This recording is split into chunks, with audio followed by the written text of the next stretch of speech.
Никого детства воспитывались, как учила партия, на революционных и боевых традициях народа.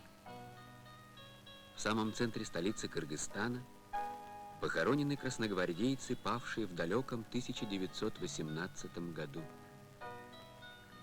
Эти могилы священны. Никто не забыт.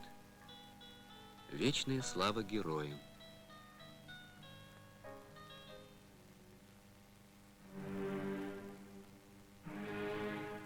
И это тоже могила. Братская. Но о таких вслух не говорили. Сюда кинули тех, кого заносили в один бесконечный общий список врагов народа. Тут хотели похоронить не только невинно загубленных в годы сталинизма, но и саму память о них. Каток репрессий давил без разбора и руководителей, и весьма скромных служащих. За что сижу, сам не знаю. Обвинение — шпионаж. Избили меня как собаку, сами составили протокол и предложили подписать. Эту записку передал из тюрьмы жене Павел Львов, бухгалтер конторы «За год сырье». О ней не знали даже дети.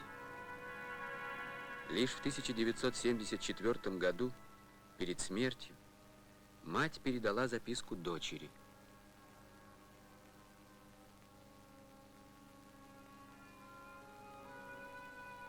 Рассказывает Галина Павловна Львова.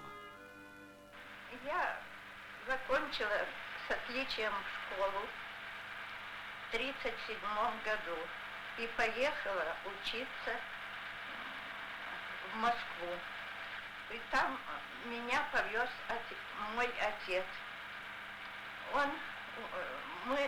Меня сразу приняли в университет на биологический факультет, а он уехал домой. Он работал по восстановлению пищевой промышленности в Киргизии.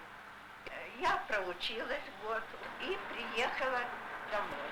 Оказалось, что отец мой арестован, и нас выгнали с квартиры. Мы жили по Советской улице, в хорошем доме была у нас квартира. Вот, нас выгнали с квартиры, и нас приютила одна женщина к себе на квартиру. И я поехала, с передачей. Насколько я помню, я поехала в Молдавановку.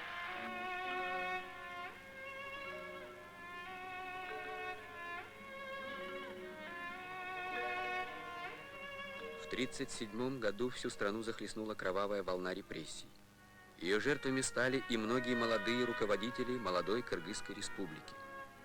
Рассказывает Фарида Эсинаманова, жена бывшего наркома земледелия.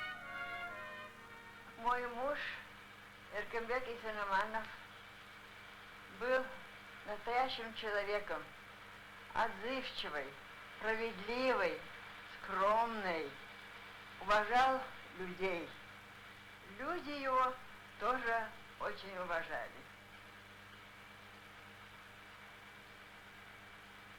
Мы с ним прожили всего 12 лет. Понимали друг друга, душа в душу. Мы были одногодники. Мне 34 года, ему мы расстались. Я осталась с двумя сыновьями. Старшему Еркену было 10 лет, а Манасу второму 5 лет. И в положении 3 месяца. 13 сентября в 1937 году его вызвали в ЦК. Он оттуда не вернулся. Его там арестовали. Не дали попрощаться с семьей. В 3 часа ночи пришли с обыском. Обыскивали до 6 утра. Вскоре нас выселили из квартиры. совсем маленькую однокомнатную, но я уже родила третьего сына. И вот однажды пришел милиционер, стал вытаскивать вещи. Я говорю, вы вытащите вещей, а меня нет. Я с ребенком сижу. Но у меня был отец, старик. Он узнал об этом и перевез меня к себе в однокомнатную квартиру. В один из дней Эркенбек мой заболел, его положили в тюремную больницу. Их караулил один солдат. И вот он мне написал из этой больницы письмо.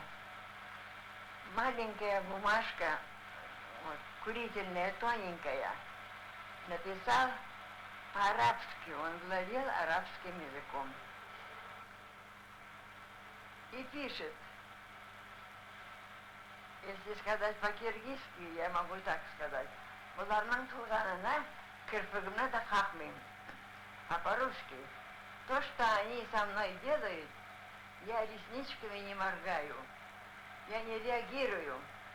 Жалко меня тебя. Как ты будешь жить с 3 детьми?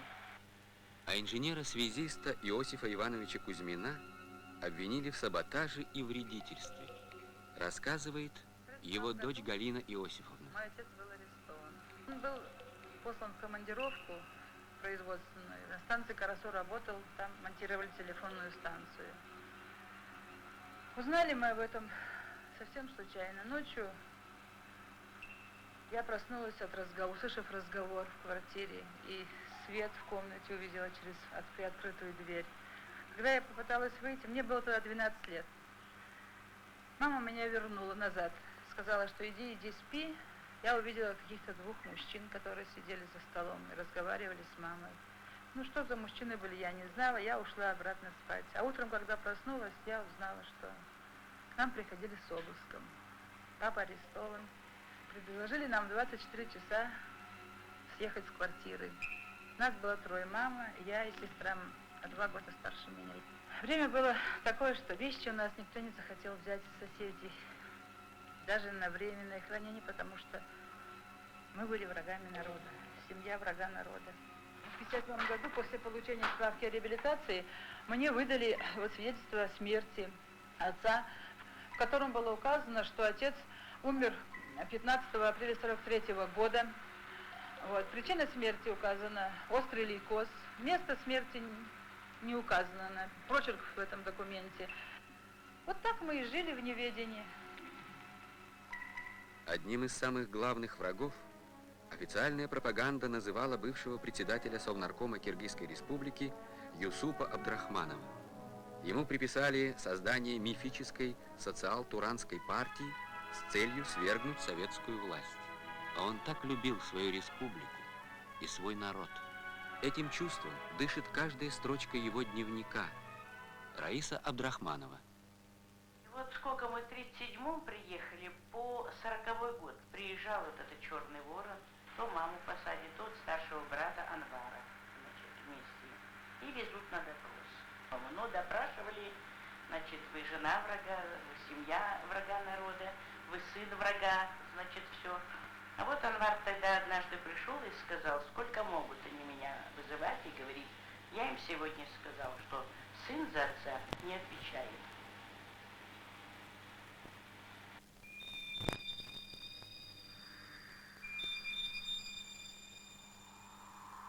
Из семьи Айтматовых безжалостно вырвали отца Тарикула, бывшего 2-го секретаря Кыргызского обкома партии.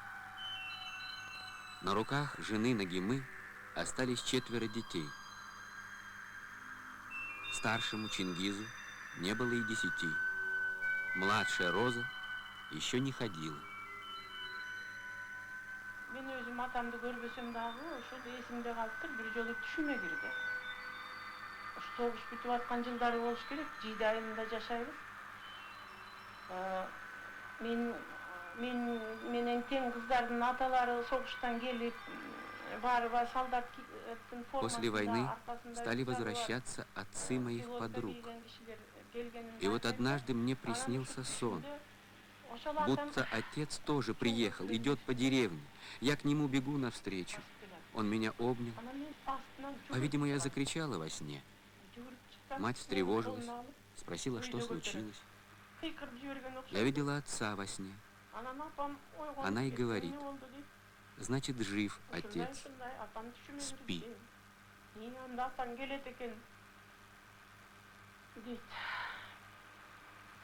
А утром я вижу, мама возится у печки и плачет. Мне стало стыдно, что я невольно причинила ей боль. Роза так и не видела отца. В 1938 году, 5 ноября, мы с женой собрались передачу дать мужьям праздничную. За 2 квартала нас не допустили до тюрьмы верховые милиционеры. А потом вот этот самый солдат, который вынес мне письмо из тюремной больницы, он сказал, что 5 ноября ночью во дворе тюрьмы под рокот тракторов расстреляно 70 человек. А столица Киргизии праздновала Великий Октябрь. Слагала здравицы в честь великого Сталина, славила родную партию. О судьбе расстрелянных в ноябре 1938-го мы узнали спустя 53 года. Невольной свидетельницей того страшного преступления стала Бибира Кадыралиева, тогда еще совсем девочка. Она рассказала все о том, что знает, сотруднику КГБ Болоту Абдрахманову. Начались поиски. В своих архивах мы единственно нашли, наш архивариус, работники архива, единственный документ, где указано, что расстрелянных вывозили за город и хоронили где-то в пределах 18 километрах от черты города. Южнее города 18 километров. Ну, вы можете, наверное, представить, что такое 18 километров южнее города. Это сотни гектаров. И, естественно, никто за эту работу не взялся бы никогда без конкретного указания этого места. 1931 жылдан 39 жылға дейін ГПУ-ның дом округына иштеп, атам менен апам ошол жерде жашачу экен. Бала кезекте В 30-е годы мой отец работал в доме отдыха ГПУ, и наша семья жила там же. Еще там была семья заведующего хозяйством. Их дети, я и моя сестра, мне тогда было 10 лет, любили играть у заброшенного кирпичного завода.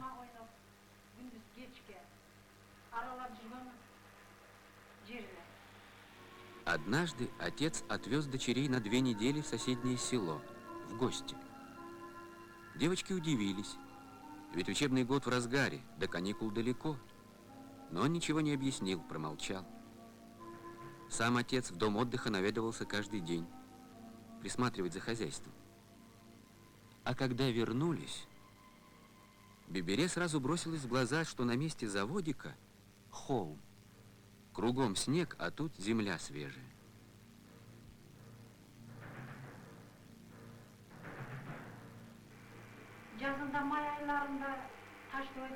Когда месяца через 3 после этого мы опять приехали в деревню, мой дядя спросил у отца: а что это у вас зимой было? Отец промолчал. Но, оказывается, дядя сам видел с крыши своего дома, что мимо, в сторону гор, проезжали крытые брезентом полуторки. Что-то везли. Только перед смертью отец поведал Бибире, что вблизи дома отдыха зарыли трупы расстрелянных в городе людей.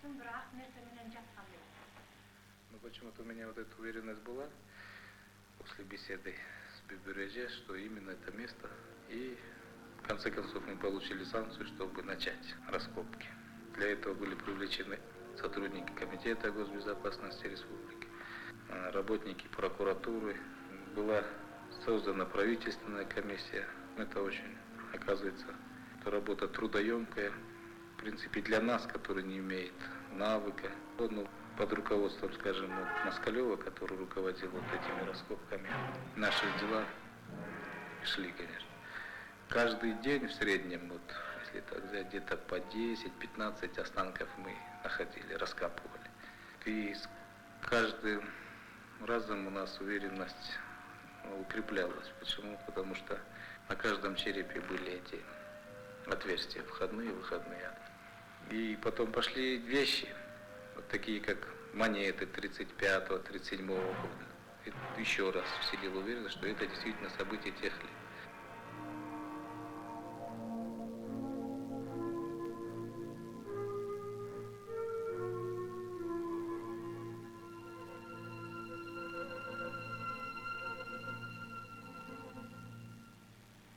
Да, они знали, совершенно не знали, что захоронено, но по слухам, когда говорили, мы ездили, искали. О том, что захоронение в районе Чонташа, это мы узнали только вот после того, как нас пригласили в КГБ. Говорила, что помнила о нем. А потом там есть в Алмата у нас мамина родная племянница. Она в те годы жила у нас. И когда Ида ей позвонила, она сказала, у него и вверху, и внизу были золотые зубы. И она, значит, с Алматани такой заверенной телеграммой дали подтверждение сюда, значит, КГБ. Я была в этом районе, Чонташай. У меня общественная работа такая была, мы выезжали зимой. Но не могу себя простить за то, что я находилась там. Все-таки мы выезжали на отдых, веселились, пели, не зная о том, что он лежит здесь рядом со мной. Единственное, что я себя успокаиваю, что я там не была на этом холме, вот именно где вот эта печка, где обнаружили их всех.